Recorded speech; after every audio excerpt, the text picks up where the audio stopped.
तुम बूढ़ी हो गई हो।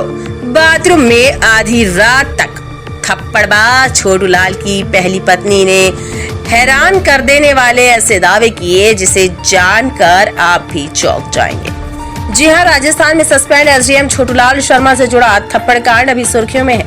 अब इस मामले में नया मोड़ सामने आ गया है। एसडीएम की पहली पत्नी पूनम सामने आई है, जिन्होंने छोटूलाल पर कई गंभीर आरोप लगाए हैं। पूनम का दावा है कि उन्होंने गरीबी के दौर में छोटूलाल का हर कदम में साथ दिया, पढ़ाई से लेकर आर्थिक मदद तक की, लेकिन अफसर बनने के बाद उनका व्यवहार पूरी तरह बदल गया। अब पूनम कह रही है कि वे आज भी उसकी पत्नी है। तलाक के कागजों पर उनके जाली सिग्नेचर किए गए हैं। उन्होंने जोधपुर हाईकोर्ट में न्यायिक लड़ाई शुरू कर दी है। दरअसल कंट्रोवर्सी भीलवाड़ा जिले के एक सीएनजी पंप से शुरू हुई। एसडीएम ने कर्मचारी को थप्पड़ जड़ दिया था। इस दौरान एक कर्मचारी ने भी एसडीएम को थप्पड़ मार दिया था, जिसका वीडियो भी सामने आया। इसके बाद जब विवाद ज्यादा बढ़ गया तो एसडीएम को सस्पेंड कर दिया गया। अब इस थप्पड़ कांड के बाद एसडीएम की पहली पत्नी सामने आई है। सस्पेंड अधिकारी की पहली पत्नी पूनम ने कहा कि साल 2008 में मेरी शादी छोटूलाल शर्मा से हुई थी। पूनम ने कहा 2008 में छोटूलाल शर्मा ने मुझसे शादी की। 10-12 साल तक हम साथ रहे। शादी के 10 साल बाद उनका सिलेक्शन एसडीएम के पद पर हो गया। गरीबी में मैं उनके साथ थी। जैसे ही एसडीएम के पद पर सिलेक्शन हुआ, उनकी दूसरी महिलाओं के साथ दोस्तियां बढ़ने लगी। मुझे छोड़कर उन्हें दुनिया की हर औरत सुंदर और अच्छी लगने लगी। गरीबी में मैंने साथ दिया। पूनम ने बताया कि मैंने मेरा सब कुछ उनके ऊपर लगा दिया। बच्चों को मैंने ही अकेले पाला। छोटूलाल ने कभी कोई सहायता नहीं की और फिर जैसे ही एसडीएम बने तो मेरे साथ मारपीट बढ़ती गई। मैंने कहा कि बच्चे बड़े हो जाएंगे तो अपने आप सुधर जाएंगे, लेकिन छोटे लाल में कोई सुधार नहीं आया। बच्चों को भी पीटना शुरू कर दिया। बच्चे जैसे बड़े होते गए तो बच्चों के साथ भी मारपीट की। पूनम ने आके कहा कि मैंने कहा भी कि आप सुधर जाओ, अब तो एसडीएम बन गए, भगवान की दया हुई है, नौकरी भी लग गई है, अब तो गरीबी भी नहीं है। पहले तो ये बहाना था कि हम गरीब हैं, इसलिए मेरा दिमाग खराब हो जाता है, इसलिए मारता हूँ। अब तो एसडीएम की नौकरी मिल गई है अच्छी खासी, अब क्यों मार रहे हो? तो कहा कि अब इसलिए मारता हूँ क्योंकि तू बूढ़ी हो गई है, अब मेरे काम की नहीं। पूनम का आरोप है कि इसके बाद धीरे धीरे गैर औरतें घर पर आने लगी। फोटो चैट्स मैंने देखी। छिप छिप के बाथरूम में आधी रात तक करीब 2-2:30 बजे तक बातें होती थी। मैं मना करती थी तो मेरे साथ मारपीट होती थी। ये पेट्रोल पंप वाले को एक थप्पड़ मारा, मुझे तो रोज 10 थप्पड़ मारे जाते थे। 2008 में छोटूलाल शर्मा ने मेरे से शादी की थी और 10 साल तक हम साथ में रहे, 10-12 साल तक।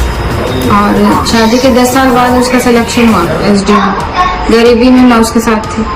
जैसे एसडीएम का सिलेक्शन हुआ, उसके दूसरी औरतों के साथ, मैं बोलना नहीं चाहूँगी मीडिया में, दूसरी औरतों के साथ दोस्तियाँ बढ़ने लगी। उसको मुझे छोड़ के दुनिया की हर औरत सुंदर और अच्छी लगने लगी, मैं बेवकूफ़ लगने लगी। और गरीबी में मैंने उसका पूरा साथ दिया। मैंने मेरा सब कुछ उसके ऊपर लगा दी, पैसे क्या, नौकरी क्या, यहाँ तक कि अपनी शरीर क्या। बच्चे भी मैंने पाले अकेले हमसे, उसने कभी कोई सहायता नहीं करी। और अब जैसे ही एसडीएम बन गया, उसका पैसे ऐसे ही दिमाग खराब था और मेरे साथ मारपीट बढ़ती गई। मैंने कहा भाई बच्चे बड़े हो जाएंगे, अपने आप सुधर जाएगा, लेकिन वो नहीं सुधरा। बच्चों को भी मारने लगा।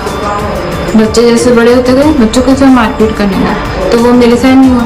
मैंने कहा भाई आप सुधर जाओ, अब तो एसडीएम भगवान की दया आई है, नौकरी भी लग गई, अब तो गरीबी भी नहीं है। पहले तो ये बहाना था कि अपने गरीब है, इसलिए मेरा दिमाग खराब हो जाता है, इसलिए मैं मारता हूँ।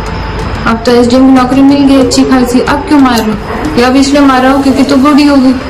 अब गैर औरतें आने लगी घर पे, फोटो चैट्स मैंने देखा छुप छुप के। बाथरूम में भी आधी रात तक, 2 बजे तक, रात को 2:30 बजे तक बातें होती थी। मैं मना करती तो मेरे साथ मारपीट होती थी, बहुत मारता था। ये पेट्रोल पंप वाले को एक थप्पड़, मुझे तो रोज 10 थप्पड़ मारता था इतनी जोर जोर से।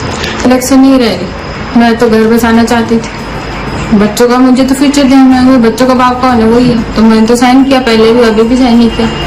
उसकी नीयत बिगड़ गई अचानक, उसको कोई औरत पसंद आ गई। उसने कहा मैं तो उसको लाऊंगा, तो मेरे सामने रहेगी तो भी लाऊंगा। मेरी तो हालत खराब, मेरी तो आंखें सूख गई रो रो के। तलाक का नोटिस, भाई तलाक किस बात का? मैं क्यों दूं तलाक को? मैं तलाक दे के जाऊंगी कहाँ? ना मेरे पास नौकरी, ना मेरे पास कोई, बच्चों को लेके कहाँ जाऊंगी? तो मकान वालों के मुझे तो किराए के लाले पड़ गए, वहाँ पानी लाइट का बहुत खर्चा होता है। तो फिर वो मैंने खाली करके मैं यहाँ आ गई। पहले बोल देता मैं तलाक दूंगी तो मैं अपना करियर क्यों छोड़ती? मैंने उसका करियर बर्बाद कर दिया। मैंने उसके पीछे कि भाई महाराज जी ये बन जाएंगे एसडीएम, तो मुझे क्या कमी रहेगी? ना मैं भी पढ़ी लिखी थी, मैं एसडीएम बन जाती। मैंने उसको कहा था मुझे पढ़ने दो, कोचिंग करने दो, इसलिए को मैं फिर कर रखी।